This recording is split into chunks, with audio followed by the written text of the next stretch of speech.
Hello everyone, কেমন আছেন সবাই? সত্যের সন্ধানে জনগণের সঙ্গে ইনসাইড 24 বাংলার আরও একটি নতুন এপিসোডে আপনাদের সবাইকে স্বাগতম। সো গাইস, আজকে খুবই চাঞ্চল্যকর একটা বিষয় নিয়ে কথা বলবো। রিসেন্টলি আপনারা দেখেছেন যে সংসদে হাসনাত আবদুল্লাহ তিনি মেজাজ হারিয়েছেন। তো আমরা জানি হাসনাত আবদুল্লাহ তিনি একজন প্রতিবাদী মানুষ।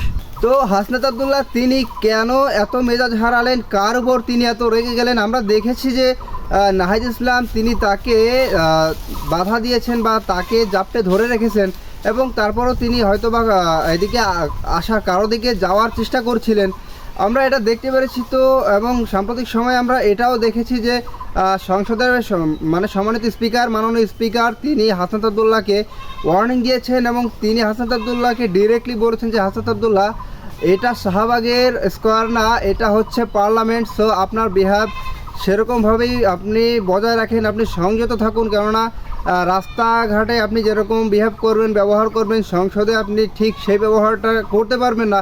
এরকমভাবে হাসনাত আবদুল্লাহকে ওয়ার্নিং দিয়েছে সংসদে মাননীয় স্পিকার। এবং তিনি কী জন্য এতটা রেগে গেলেন, কার উপর এতটা রেগে গেলেন হাসনাত আবদুল্লাহ? শুধুমাত্র এটাই প্রথমবার নয়, ইতিপূর্বেও আমরা দেখেছি সংসদে অনেক বিশৃঙ্খলা হয়েছে, বিশেষ করে বিএনপি সরকার গঠন করার পর। এটার মূল কারণ এটা হতে পারে যে বিরোধী দল বা সরকারি দলের কেউ কোনো কথা বললে হয়তো বা সেটা বিরোধী দলের বিপক্ষে চলে যায়, বা বিরোধী দল বললে সেটা সরকারি দলের বিপক্ষে চলে যায়, এবং এটা কেউ মানতে পারে না। যার বিরুদ্ধে যায় সে হয়তো এই বিষয়টা মানতে পারে না, যার কারণে বাকবিতণ্ডতায় জড়িয়ে যায়।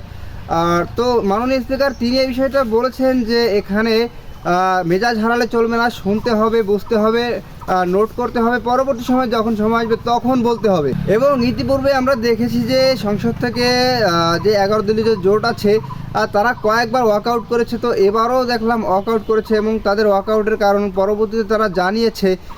তো গাইস, কী জন্য হাসনাত আবদুল্লাহ তিনি এত পরিমাণ মেজাজ হারালেন? ইতিপূর্বে সংসদে বিশৃঙ্খলা দেখেছি আমরা, তবে এই পরিমাণ মেজাজ হারাতে আমরা কাউকেই দেখিনি।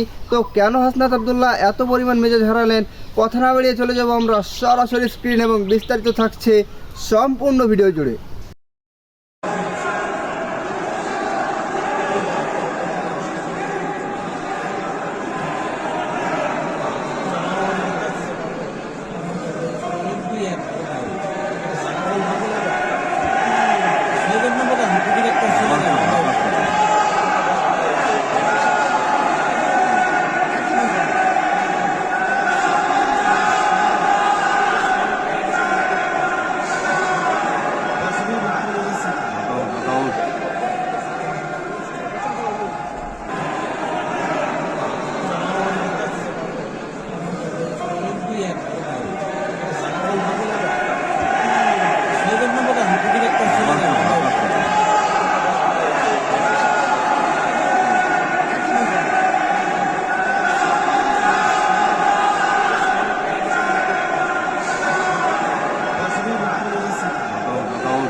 তো গাইস, আপনারা সম্পূর্ণ ভিডিওটি দেখলেন, এবং এই ভিডিও সম্পর্কে হাসনাত আবদুল্লাহ কেন তো মেজাজ হারালেন, এবং তার মেজাজ যে হারানো এটা কি সংসদের ভিতরে আসলেও কতটুকু উচিত হয়েছে, এই বিষয়ে আপনাদের মূল্যবান মন্তব্য অবশ্যই কমেন্ট বক্সে জানিয়ে যাবেন।